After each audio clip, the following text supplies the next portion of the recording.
subscribe now and press the bell icon. Never miss an update. Hello friend, मैं आपका स्वागत करता हूं मेरा यूट्यूब चैनल डीकेडी एजुकेशन पर। आज के वीडियो में हम बात करेंगे 16 महाजनपदों के बारे में, जो कि 6th सेंचुरी बीसी में हमारे देश भारत में हमें देखने को मिलता था। भारत में कुल हमें 16 महाजनपद देखने को मिलता था। बाद 16 टेरिटोरी था, ग्रेट टेरिटोरी था, जिसको हम 1400 महाजनपदों भी बोलते हैं।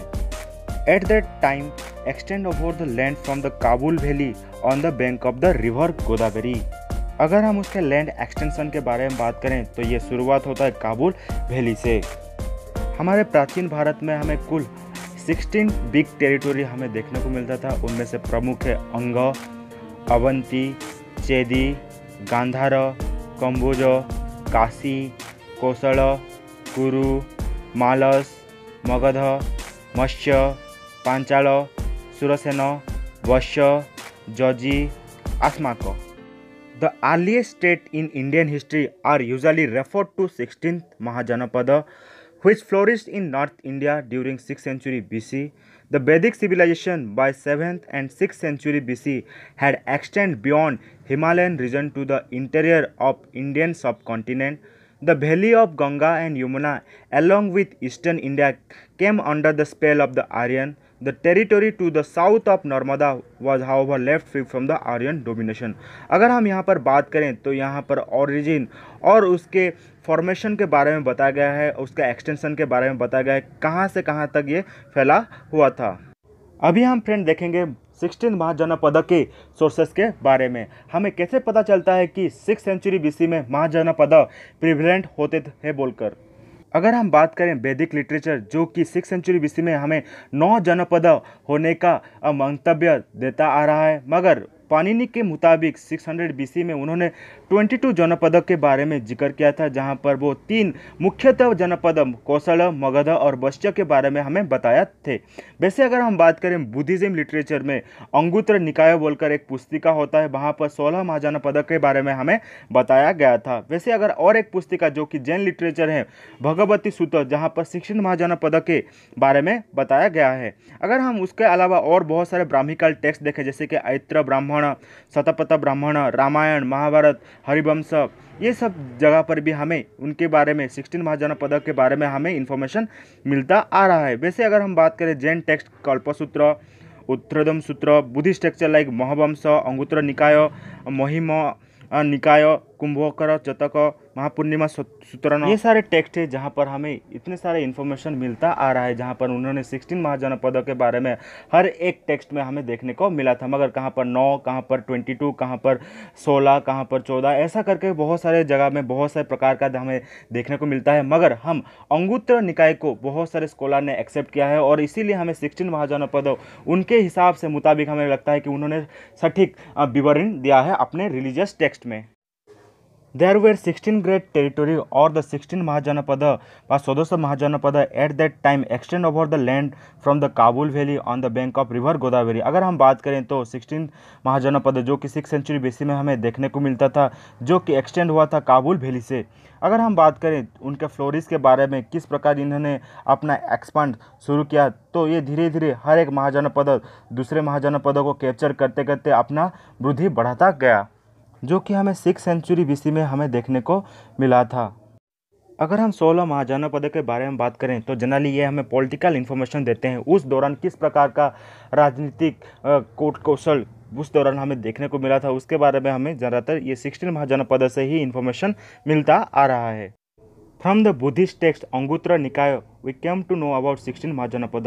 तो अगर हम बात करें तो बहुत से स्कॉलर ने बहुत सारे रिलीजियस टेक्स्ट को फॉलो किया था, मगर उनमें से अंगुत्र निकाय जो कि बुद्धिस्ट टेक्स्ट है, जहाँ पर 16 महाजनपद को बहुत से स्कॉलर ने एक्सेप्ट किया, इसलिए आज हम 16 महाजनपद जो कि बुद्धिस्ट टेक्स्ट के अनुसार ही हमें उसको पढ़ते हैं।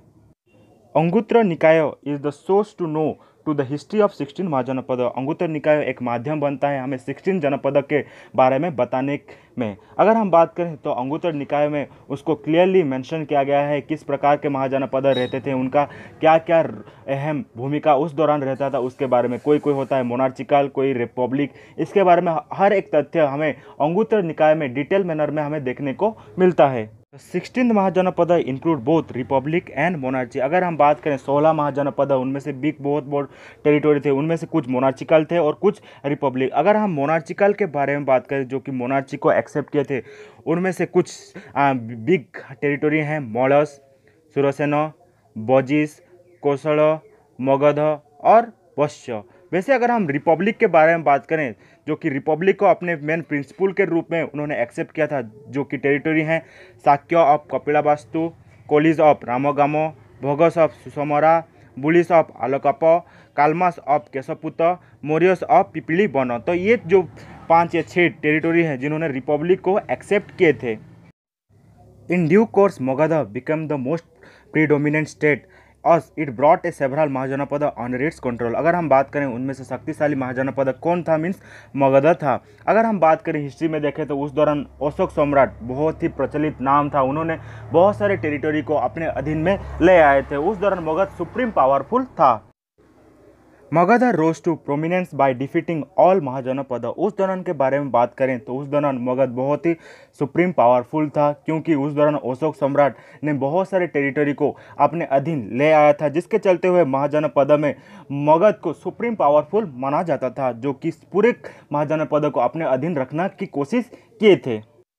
चलिए फ्रेंड, अभी शुरू करते हैं 16 महाजनपद, उनके कैपिटल और उनके मॉडर्न लोकेशन के बारे में अभी हम डिस्कशन करेंगे।